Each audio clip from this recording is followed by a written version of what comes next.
They say Chicago never sleeps. But nobody ever tells you what happens when it starts talking. I didn't notice it at first. It started like every other night. Cold wind. Neon lights buzzing. Cars rushing past like they had somewhere better to be. I was walking home from work, my hoodie pulled tight around my face, pretending I wasn't tired. Pretending I wasn't lonely. Chicago has a way of making you feel small like that. Millions of people. Yet somehow, you still feel invisible. My phone buzzed. I almost ignored it. Another spam message, I thought. Another "you've won nothing" notification. But when I looked down, my chest tightened. The message said, "You're walking too fast." I stopped. Slowly. I looked around. People passed me. Cars rushed by. No one was even looking my way. So I laughed it off. "Nah," I whispered. "Just coincidence." I shoved my phone into my pocket and kept walking. Then my phone buzzed again. This time the screen lit up before I even touched it. "You don't like being watched, do you?" My heart skipped. I turned around so fast my bag swung off my shoulder. Still nothing. Just the city, breathing. That was when I noticed something strange. The traffic lights ahead of me turned red, all at once. Every car stopped. And for the first time all night, the street went quiet. Too quiet. I felt it then. That feeling you get when someone is standing right behind you. But no one was there. My phone buzzed again. "Don't be scared. We've been watching you for a long time." My fingers trembled as I typed back.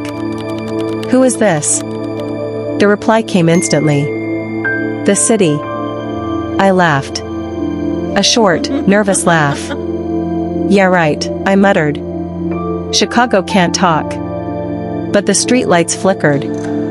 One by one. Like they were blinking. At me. That night, I didn't go home. I stood there, in the middle of the sidewalk, while the city around me felt awake. Aware. And somewhere deep in my chest, a cold truth began to settle in. Maybe I wasn't living in the city anymore. Maybe the city was living through me. And that was only the beginning. They say once you hear the city talk, you never forget its voice. That night, I tried to sleep. I really did. I turned off the lights, closed my eyes, and told myself everything was normal. But the silence felt wrong. It wasn't quiet the way night is supposed to be quiet. It was heavy. Like the air itself was waiting. I lay there staring at the ceiling, counting the tiny cracks above my bed, pretending they weren't moving. Pretending the shadows weren't stretching just a little too far. Then my phone vibrated. Not loudly. Not urgently. Just enough to let me know something wanted my attention. I picked it up slowly. 2:17 a.m. One message. No name. No number. Just 3 words. "You're still awake." My chest tightened. I didn't respond at first.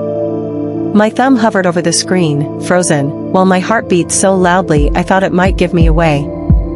Finally, I typed back. "How do you know?" The reply came instantly. "Because the city never sleeps." A chill crawled up my spine. I sat up in bed and looked toward the window. The curtains moved slightly, even though I was sure I'd closed them. The city lights outside flickered, then steadied. Too perfectly. I stood and walked closer, slowly, like I was afraid the night might hear my footsteps. The streets below were empty. No cars.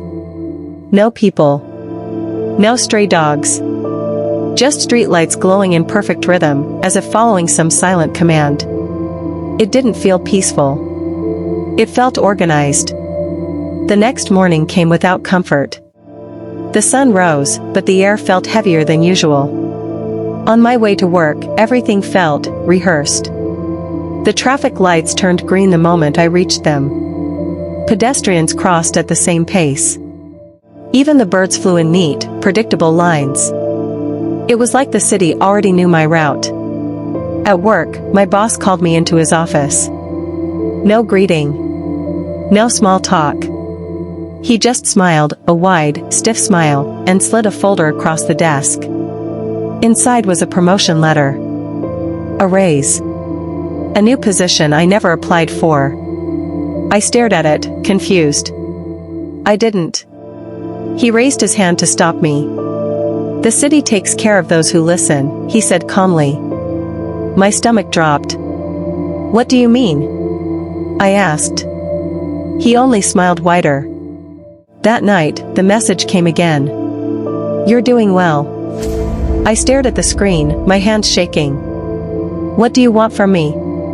I typed. The typing bubble appeared. Disappeared. Then appeared again. Finally, the reply came. Awareness. The lights in my apartment flickered. I felt it then, not fear, not exactly, but understanding. The city wasn't alive the way people are alive. It was alive the way a system is alive. Breathing through power lines. Thinking through data. Watching through windows. And it had been watching me for a long time. I stepped onto my balcony. The city stretched endlessly below, glowing and humming like a massive heart. And then, the lights pulsed. Once. Twice. In rhythm with my own heartbeat. My phone vibrated again. Do you hear us now? I swallowed hard. Yes, I whispered. The city seemed to exhale. Buildings hummed softly. The streets glowed warmer. And for the first time since this all began, I felt chosen. Not threatened. Not afraid. Chosen. I don't know what happens next. I don't know what the city wants from me. But I know one thing. It's been watching for a long time. And now, it's waiting for my answer. The voice that tests you. The city didn't speak again that night. But I could feel it watching. Every streetlight I passed seemed to follow my steps. Every shadow felt a second too slow, like it was thinking. I tried to distract myself the next morning. Music in my ears. Coffee in my hand. Eyes straight ahead. But no matter how hard I tried to live normal, something inside me had already changed. I started noticing things other people didn't. A woman standing at the bus stop, whispering to herself, repeating the same sentence over and over.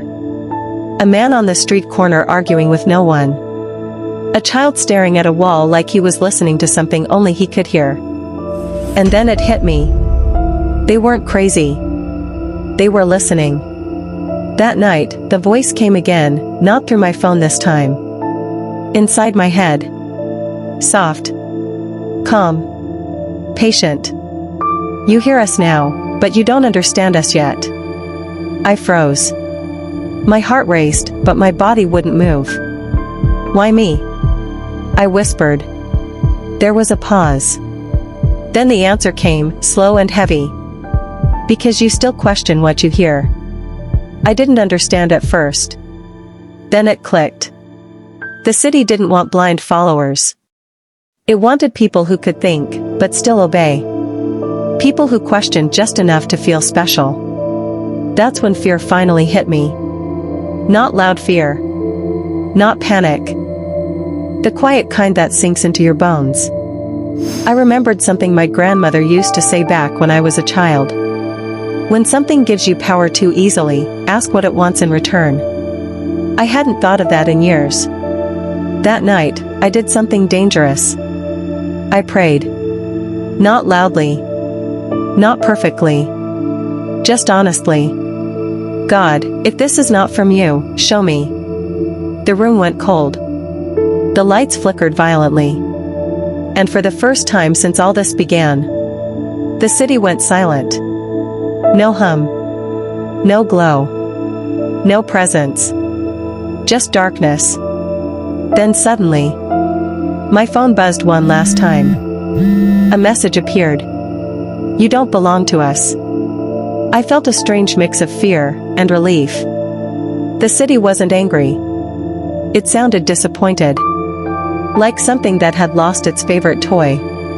The next morning, everything looked normal again. Too normal. People laughed. Cars honked. The city breathed like it always had. But I knew better now. Some nights, when the wind blows just right, I still hear it. Not calling. Not demanding. Just watching. Waiting. Because once a city knows your name, it never truly forgets you. And neither do you.